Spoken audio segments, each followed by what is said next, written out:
Hello viewers, welcome to my channel bohemian Mona. আজ আপনাদের নিয়ে যাব উত্তর কলকাতার। প্রথমেই যেখানে যাচ্ছি সেটা হচ্ছে কাশী বোস লেন। কাশী বোস লেনের এই বছরের মণ্ডপভাবনা হলো লীলা মজুমদার। বিখ্যাত লেখিকা লীলা মজুমদারের উপরেই পুরো মণ্ডপটি তৈরি করা হয়েছে। তার লেখা অসংখ্য বই এবং অসংখ্য বইয়ের মধ্যে বিভিন্ন পংক্তি, বিভিন্ন লাইন সবটুকু তুলে ধরা হয়েছে পুরো মণ্ডপ জুড়ে। বিখ্যাত লেখিকা লীলা মজুমদারের জন্ম 1907 সালের 26শে ফেব্রুয়ারি। প্রথম গল্প লেখেন লক্ষ্মী ছেলে পারিবারিক পত্রিকা সন্দেশের জন্য। তারপর একে একে বেড়ালের বই, হলদে পাখির পালক, তাছাড়া বিখ্যাত লেখা প্রদীপিসের বর্মী বাক্স, এই সবটুকুই রয়েছে পুরো মণ্ডপ জুড়ে। এই যে মাঠটা দেখতে পাচ্ছেন, এই মাঠের আশেপাশে যে বিভিন্ন বাড়ি আছে, সেই বাড়িগুলোর দেওয়ালেই কিন্তু একের পর এক উনার সৃষ্টিকে তুলে ধরা হয়েছে। লেখিকার বইয়ের সমস্ত কভার সেগুলোকে আরেকবার করে পেন্টিং করা হয়েছে এই বাড়িগুলোর দেওয়ালে। সেই সঙ্গে বিভিন্ন ব্লক দিয়ে তৈরি ওনার একটু চিত্র রয়েছে এই পূজা মণ্ডপে। কাশী বোস লেন দেখে এবার চলে আসলাম নলিন সরকার স্ট্রিটে। এটা হচ্ছে হাতিবাগানের একটা অন্যতম জনপ্রিয় পূজা মণ্ডপ। এই বছর এই নলিন সরকার স্ট্রিটের মণ্ডপ ভাবনা হলো রূপান্তর, অর্থাৎ বিভিন্ন জিনিসকে রূপান্তরিত করে তৈরি করা হচ্ছে এই মণ্ডপ। এই যে দেখতেই পাচ্ছেন, শুরুতে একটা বড় হাঁড়ি এবং তার সঙ্গে একটি কার্টুন চরিত্র। আরও যত ভিতরের দিকে যাচ্ছি তত ভিড় পেরিয়ে দেখতে পাচ্ছি যে উপরে রয়েছে ঝাঁসি রানী লক্ষ্মীবাইকে তুলে ধরা হয়েছে। এছাড়া বিভিন্ন কার্টুন চরিত্র, জিরাফ, তারপরে কুমির, এরকম বহু রকমের চরিত্রকে তুলে ধরা হয়েছে এবং সেগুলো প্রত্যেকটাই যে ছেঁড়া ফাটা জামা কাপড় আছে, সেই জামা কাপড়গুলোকে স্টিচ করে, জামা কাপড়গুলোকে আঠা দিয়ে বাড়ির দেওয়ালে মধ্যে আটকে দিয়ে এইভাবে এই মণ্ডপটাকে তৈরি করা হয়েছে। মণ্ডপ ভাবনাটি অসাধারণ সুন্দর, মানে বিভিন্ন জিনিস যেগুলোকে আমরা ইউজ করি না, যেটাকে আমরা ফেলে দিই, সেই জিনিসগুলোকে তুলে এনে যে এত সুন্দর একটা কালারফুল মণ্ডপ তৈরি করা যায়, এটা সত্যিই আশ্চর্যের বিষয়। এই বিকেলবেলাতেও কিন্তু বেশ ভিড়, অর্থাৎ এই মণ্ডপ দেখতে উত্তর কলকাতা, দক্ষিণ কলকাতার সব জায়গার মানুষ এসে জড়ো হয়েছে। এই যে দেখুন, একটা বাচ্চাদেরা যদি এখানে আসে, এখানে কিন্তু বেশ মজা পাবে, কারণ বাচ্চাদের এন্টারটেনমেন্টের সমস্ত উপকরণ কিন্তু এই মণ্ডপ জুড়ে রেডি করে রাখা আছে। এই যে সামনের দিকে যাচ্ছি, একটা জিরাফের মতো মাথা, সেটার মধ্যে অনেকগুলো মাথা আছে, তো সেটা সারাক্ষণ মুন্ডুটা এদিকে ওদিকে হেলাচ্ছে, বেশ ভালো লাগছে। তাছাড়া বিভিন্ন রকমের সাপ তৈরি করা হয়েছে। এই যে সাপের লেজগুলো, সেগুলো আবার হচ্ছে বিভিন্ন তোষক, যে পুরনো তোষক, সেগুলোকে দড়ি দিয়ে বেঁধে বেঁধে তৈরি করা হয়েছে। আর এই যে মণ্ডপের যে মাতৃ প্রতিমা, সেটাও একটু অদ্ভুত রকমের, কারণ এই মাতৃ প্রতিমার কিন্তু 10টা হাত নয়, এই মাতৃ প্রতিমার 10-এর বেশি হাত। আমি গুনে দেখলাম যে 18খানা হাত, এবং নিচে তার 4 ছেলে মেয়ে কিন্তু নাচের ভঙ্গিমায় রয়েছে। নলিন সরকার স্ট্রিটের পরে চলে এলাম হাতিবাগান নবীন পল্লীতে। এখানেই কিন্তু বছর 2 আগে হয়েছিল আবোল তাবোল, সুকুমার রায়ের আবোল তাবোল, সেবারে সবার নজর কেড়েছিল। এবারে এই হাতিবাগান নবীন পল্লীর ভাবনা আমাদের দেশ, আমাদের দুর্গা।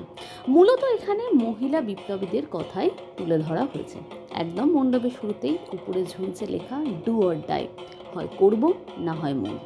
আর এটাই তো ছিল আমাদের সেই সময়কার বিপ্লবীদের মূল ট্যাগলাইন।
আমাদের দেশ, আমাদের দুর্গা। এখানে মাতৃ প্রতিমা অসাধারণ। এখন চলে এসেছি লালাবাগানে। লালা বাগানে যে মণ্ডপটা তৈরি করা হয়েছে সেগুলো প্রচুর ওয়েস্টেজ জিনিস দিয়ে, বিশেষ করে যেগুলো বোতল বা ড্রাম যেগুলো আমরা ইউজ করার পরে ফেলে দিই সেগুলোকে তুলেই পুরো মণ্ডপটা তৈরি করা হয়েছে। এই যে ড্রামগুলো, যে ড্রামে করে আমাদের বাড়িতে জল আসে, তো সেই ড্রামের মধ্যে মাছ রেখে অ্যাকোরিয়াম তৈরি করা হয়েছে এবং প্লাস্টিকের বোতল দিয়ে পুরো বাইরের মণ্ডপটা সাজানো হয়েছে।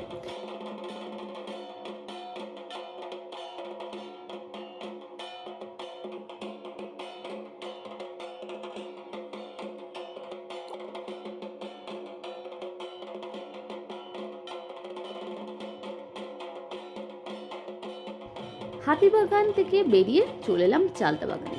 চালতা বাগানের বিখ্যাত মণ্ডপ চালতা বাগান লোহাপট্টি, এছাড়াও আছে চালতা বাগান সার্বজনীন। চালতা বাগান লোহাপট্টিতে তুলে ধরা হয়েছে পুরনো কলকাতা, সুতানটি, গোবিন্দপুর এবং কলিকাতা, যাদেরকে নিয়ে নাম হয়েছিল কলকাতা। তো সেই কলকাতার বিভিন্ন অংশের বিভিন্ন অ্যাঙ্গেলকে তুলে ধরা হয়েছে কাঠের উপরে কাজ করে, এবং এখানকার যে মাটির প্রতিমা এবং মাটির প্রতিমা রাখার জায়গাটা পুরো সেই বাবুই পাখির বাসার মতন বেশ সুন্দর। তো এই হচ্ছে চালতা বাগানের এই বছরের মণ্ডপ ভাবনা। এবার চলে এসেছি চালতা বাগানের সার্বজনীন। এখানকার মণ্ডপ ভাবনা হচ্ছে, আমি বাংলায় বলছি, বাংলা কথা এই নিয়ে তো কত বিপ্লব হয়ে গেছে, বাংলা ভাষাকে নিয়েও প্রচুর বিপ্লব হয়েছে, আর সেই ধারণাগুলো দিয়েই তৈরি হয়েছে এই মণ্ডপ। একদম মণ্ডপে ঢোকার শুরুতে উপরে আমাদের বর্ণমালা, স্বরবর্ণ এবং ব্যঞ্জনবর্ণর বিভিন্ন যে বর্ণ আছে সেই বর্ণগুলোকে তুলে ধরা হয়েছে। কোন সালে কীভাবেই বাংলা ভাষার জন্য আন্দোলন করা হয়েছিল, তাছাড়াও সহজ পাঠ এবং কিশলয় এই সব কিছু রয়েছে মণ্ডপে। এছাড়া 21শে ফেব্রুয়ারি আন্তর্জাতিক মাতৃভাষা দিবস, তাকেও তুলে ধরা হয়েছে। রাষ্ট্রভাষাকে আমরা বাংলা হিসেবে চাই, সেই অনুযায়ী অনেক প্ল্যাকার্ড আশেপাশে ঝুলানো হয়েছে। পুরো মণ্ডপে ঢুকলে মনে হবে বাহ, এই তো আমরা বাংলায় এসে গেছি। এই হচ্ছে তার মণ্ডপ ভাবনা। এবং আরও একটা জিনিস, সেটা হচ্ছে এই যে বলছিলাম বর্ণমালার বর্ণগুলো মণ্ডপের বিভিন্ন জায়গায় কোথাও ঙ কোথাও ল এরকমভাবে ঝুলে বেড়াচ্ছে, যে দেখতেই পাচ্ছেন। আর মাতৃ প্রতিমা, সে তো অসাধারণ সুন্দর, সত্যিই যেন মাতৃরূপী দুর্গা মা।